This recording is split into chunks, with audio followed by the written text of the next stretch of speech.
Hi, everybody, and welcome to Lovefraud Live. Have you ever had the experience of watching the sociopath in your life turn into somebody else right in front of your eyes? I'm Donna Andersen, author of Lovefraud.com, and today we're talking about sociopaths as chameleons. Some of them have the ability to completely change their personalities. They become whomever or whatever they need to be in order to implement their latest scam. This is a live streaming show, and I'll answer your questions at the end. So please go ahead and send them to me as we go along. Back to sociopaths as chameleons. I have had personal experience with this phenomenon. My sociopathic ex husband, James Montgomery, considered himself to be an entrepreneur, the equal of any man who ever built a commercial empire. As he was seducing me, he painted this glimmering picture of how successful and rich we would become. In fact, he actually proclaimed that he would be the next Walt Disney. Really. When my ex husband went to business meetings, he always wore a sport jacket, trousers, and a polo shirt. He refused to wear ties, but he always had a silk square in his jacket pocket. He told me that even when he was young during the 1960s, he always dressed in jackets and cravats. He never wore the wild, psychedelic fashions of the times. So you can imagine my surprise when I heard that he'd been spotted at a train station in Katoomba, Australia, dressed like a hippie. Yeah. When James Montgomery left me, he went back to his home country of Australia, where he started trying to scam women again. But when I launched Love Fraud in 2005, I totally busted him, blew him out of the water. The whole story is really wild. If you want to read it, it's all in my first book, which is called Love Fraud. 7 different women from Australia told me that he tried to date them, they Googled him, found Love Fraud, and dumped him. One woman in particular had gone to visit Montgomery, but when he fell asleep in the chair, she left. Couldn't get out of there quickly enough. Months later, she saw him at the train station. Here's the email that I received with her description of him. He was wearing red-orange pants, hippie sandals, a caftan-like long top to the ankles in multiple colors, big round glasses with pink lenses, a long scarf draped around his neck and over his shoulder, nearly touching the ground, and a hat that looked like a beanie. He had a long white beard, probably 12 to 15 inches long, and I would say he was weighing about 150 to 175 kilos or more. Imagine a man 6 foot 2 inches tall, 175 kilograms, wearing that getup. James had tried to hook up with this woman who provided the description while he was still dressing like an entrepreneur. So when she saw him, her only thought was to avoid him. She later wished that she had taken his picture with her iPhone. So do I. I would have loved to have seen that. When Montgomery was spotted in the clown outfit, he was approximately 70 years old and 330 to 385 pounds. So why would a man who sneered about exotic wardrobes all his life, who never mentioned any connection with the peace and love ideals of the counterculture, why would he suddenly dress like an overweight flower child? Well, it turns out that Katoomba is known for its artsy, hippie lifestyle. One of the highlights of the year is the Katoomba Winter Magic Festival.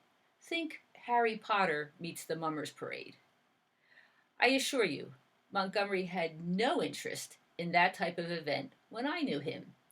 In fact, Shortly after we became engaged, I went to the Philadelphia Folk Festival, which I'd attended for about 20 years with a large group of my friends.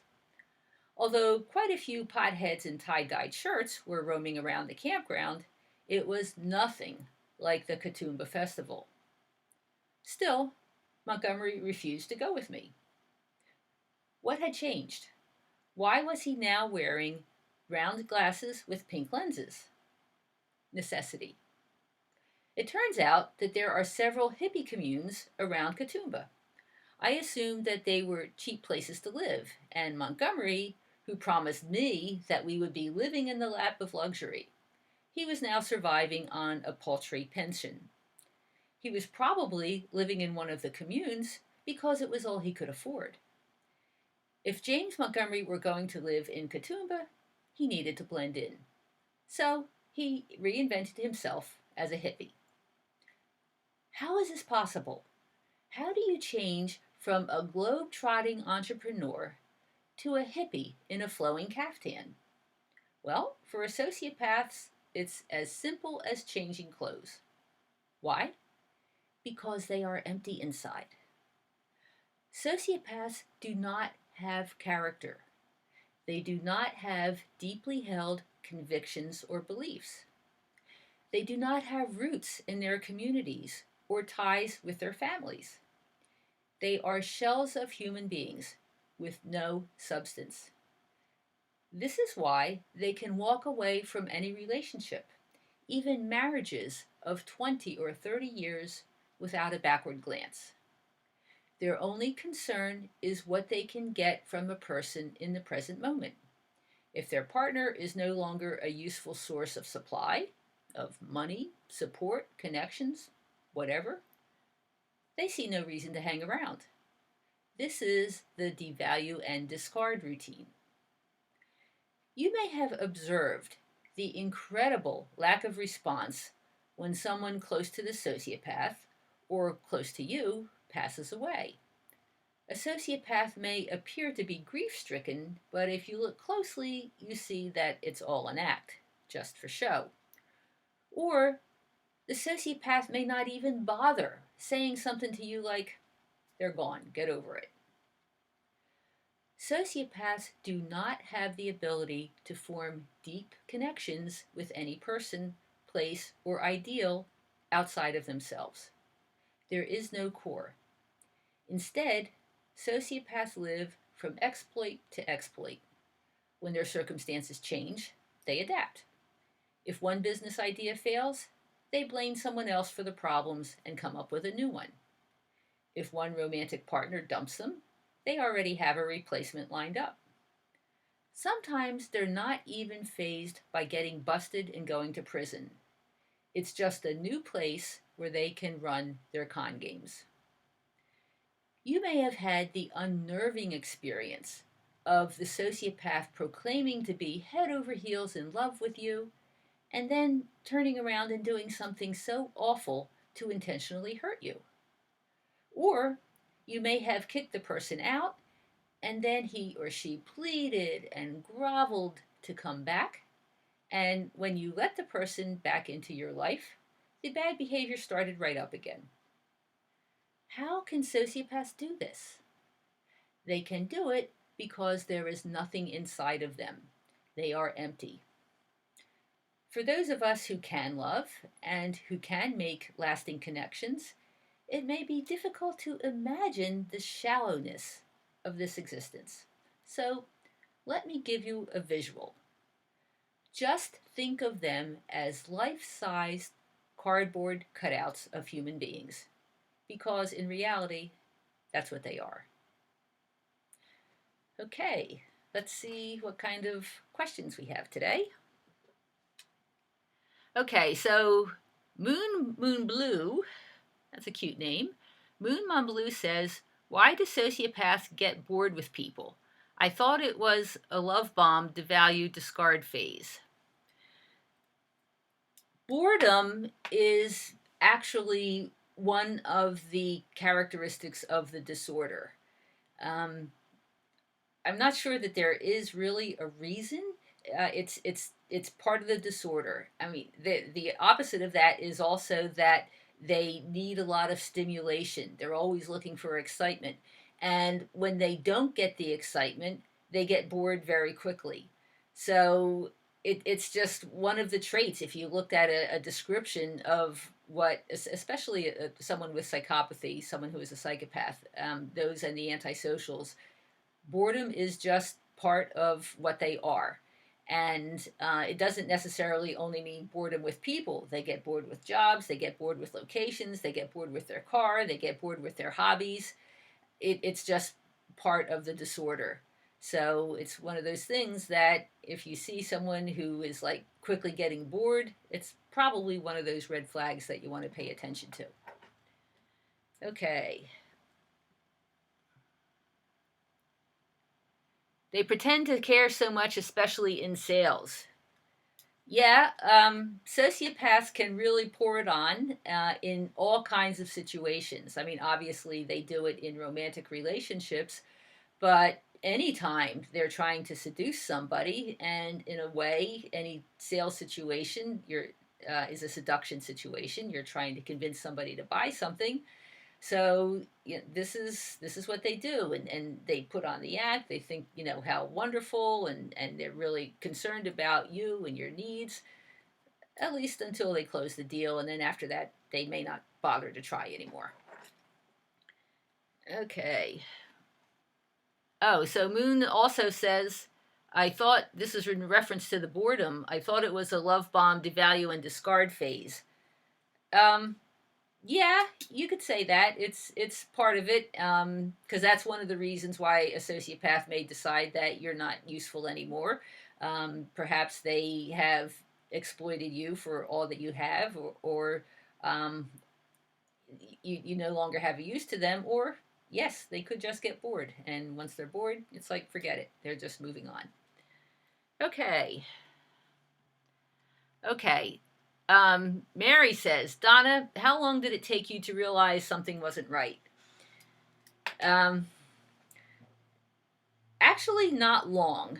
Of course, I was one of those cases who got caught up in the whirlwind very quickly, and uh, Montgomery proposed to me not long after we met, and I said yes, and it was obviously way too fast.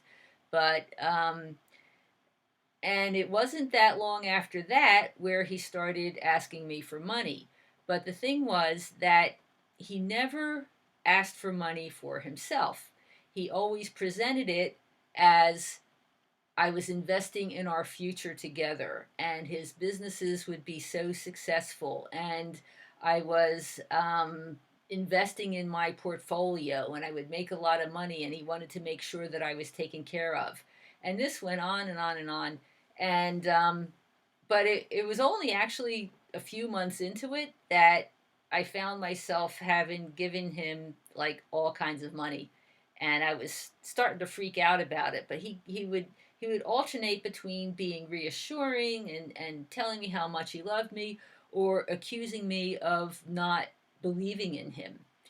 And I did have misgivings, and this is actually one of the interesting things of my book, the Lovefraud book, is that there was a very much a spiritual dimension to the entire experience, and I was getting guidance. My intuition was telling me to, just hang in, hang in, hang in, and so I followed that.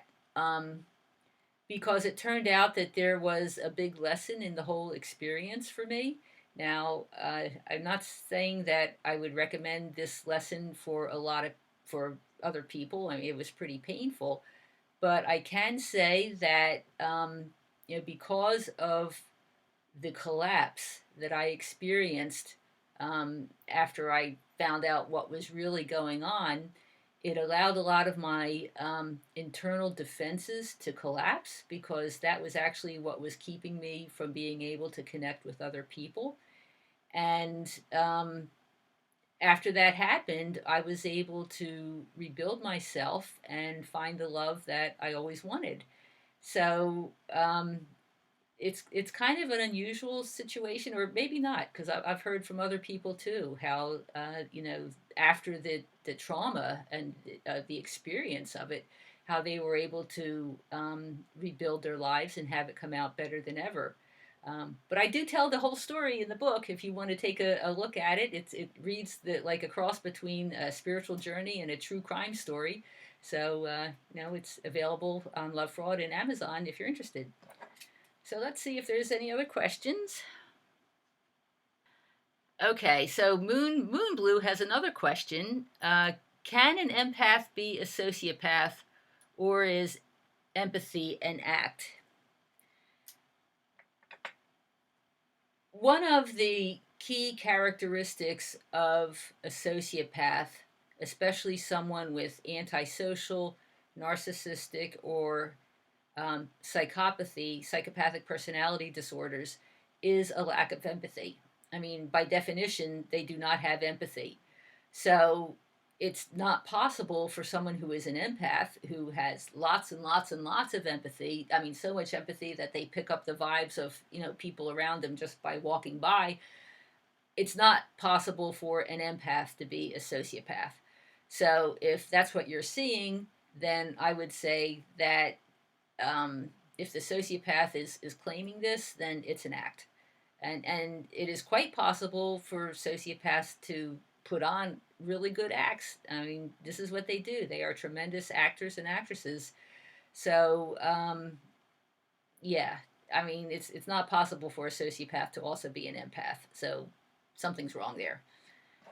Okay. All right, so Brenda asks, looking back, my ex always disappeared right when we were perfectly in sync and exceptionally compatible. It was never after a fight, it was after a brilliant weekend. Why? I would say probably in that situation it was to keep you off balance, because that's what sociopaths want. They want you to always be not quite sure of the relationship. They want you to keep working in order to please them or to do what they want. So I think that's probably what it was. I mean, you just had this wonderful weekend. Well, he doesn't want you to, feel too stable in the relationship. So he did something to upset you. And this is actually fairly standard for sociopaths, and it's one of the strategies that allows them to gain control over their target, is by first having this wonderful experience and then doing something to cause fear and anxiety, which gets the person upset, and then maybe they kiss and make up and have another wonderful experience. So it's this intermittent reinforcement, the back and forth between wonderful and terrible. That's what keeps you hooked into the relationship. So it's actually like this pretty brilliant strategy, as awful as it is. But it's the on again, off again makes it so that you find it very difficult to leave. If a sociopath gets completely enraged when you want accountability and even hits you, are they displaying psychopathy? Anyone who hits you is a bad idea. And the behavior of hitting someone is actually a symptom. If you look at the definition of both psychopathy or antisocial personality disorder or narcissistic personality disorder, none of them require violence. Okay, I mean, sometimes it's one of the things that happen, but violence is not a prerequisite for somebody to have one of these personality disorders. But if you see violence, that's a really big warning sign, especially if even if the violence isn't directed towards you. In this case, it sounds like it was directed towards you, but even if you see violence that is directed towards someone else or an animal or even objects or punching a hole in the wall, something like that, violence is always a really big warning sign. So if you ever see it, consider it a warning sign. And especially because what the sociopath will do in some cases will say, oh, I didn't mean it, I didn't, it was unintentional, I'll never do it again. But when that happens, what they are doing is training you to accept violence. Okay, so it's kind of like training a dog. First you tell a dog to sit, and then you tell a dog to sit a little longer, and then you tell a dog to sit a little longer. The idea is to get them to sit. Well, with a sociopath, they may push you a little bit, they may hit you a little bit harder, they may hit you a little bit harder, and each time what they're doing is training you to accept the abuse. So I would say if you're involved with a person who is physically abusive, you should definitely end the involvement. So, how can they act like they have studied psychology? Um, Sociopaths typically like to portray themselves as the world's greatest expert in whatever they're doing or talking about or whatever. And they just believe that they can essentially um, talk and um, gather people's, get their information out there, and snozzle people, get them to believe what they want them to believe.